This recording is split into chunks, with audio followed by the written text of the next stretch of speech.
ইনশাল্লাহ। জয় বাংলা, জয় বঙ্গবন্ধু। আমার প্রতি যে শ্রদ্ধা, ভালোবাসা, সম্মান দেখিয়েছেন, আমি আজীবন আপনাদের এই ভালোবাসা, শ্রদ্ধা, সম্মান মনে রাখবো। জুলাই আগস্টের গণ অভ্যুত্থান পরবর্তী হত্যা ও সংঘাতের মামলায় গ্রেপ্তার হওয়া আওয়ামী লীগের প্রভাবশালী দুই নেতা অবশেষে উচ্চ আদালত থেকে জামিন পেয়েছেন।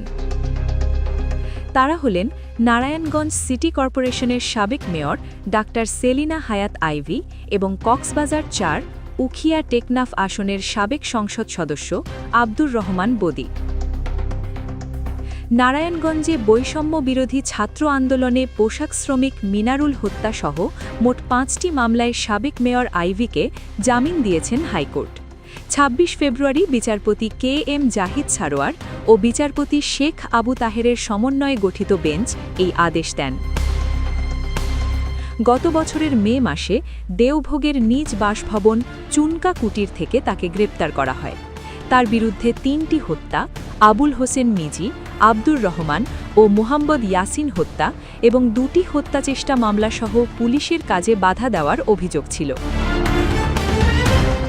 আদালতে আইভির আইনজীবীরা যুক্তি দেখান যে রাজনৈতিক উদ্দেশ্য প্রণোদিতভাবে তাকে এসব মামলায় জড়ানো হয়েছে এবং কোনো ঘটনার সাথেই তার সরাসরি সম্পৃক্ততা নেই। দীর্ঘ আইনি প্রক্রিয়া শেষে আজ সবকটি মামলায় জামিন পাওয়ায় তার কারা মুক্তিতে আর কোনো আইনি বাধা নেই বলে নিশ্চিত করেছেন সংশ্লিষ্ট আইনজীবীরা। একই দিনে পৃথক শুনানিতে কক্সবাজারের আলোচিত সাবেক সংসদ সদস্য আব্দুর রহমান বদির জামিন মঞ্জুর করেছেন হাইকোর্ট। জুলাই আগস্টের আন্দোলনে মানবতাবিরোধী অপরাধ ও হত্যাযজ্ঞে জড়িত থাকার অভিযোগে তার বিরুদ্ধে একাধিক মামলা ছিল। ২০২৪ সালের ২০ আগস্ট চট্টগ্রামের পাঁচলাইশ এলাকা থেকে র্যাব তাকে গ্রেপ্তার করে। হাইকোর্টের একটি বেঞ্চ নির্দিষ্ট কিছু শর্ত সাপেক্ষে তাকে জামিন দিয়েছেন। তবে জামিন পেলেও মামলার বিচারিক কার্যক্রম নিয়মিতভাবে চলমান থাকবে। টানা ৩ বারের মেয়র আইভি এবং বিতর্কিত সাবেক সংসদ সদস্য বদির এই জামিনের খবর রাজনৈতিক মহলে নতুন করে আলোচনার জন্ম দিয়েছে।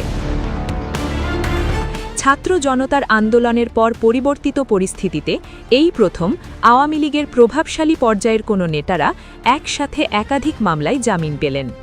জামিন আদেশ কারাগারে পৌঁছলেই আইভি ও বদির মুক্তি প্রক্রিয়া শুরু হবে। তবে রাষ্ট্রপক্ষ এই আদেশের বিরুদ্ধে আপিল করবে কিনা তা এখনও নিশ্চিত হওয়া যায়নি। আরও জানতে চোখ রাখুন ডেইলি নিউজ 36-এ।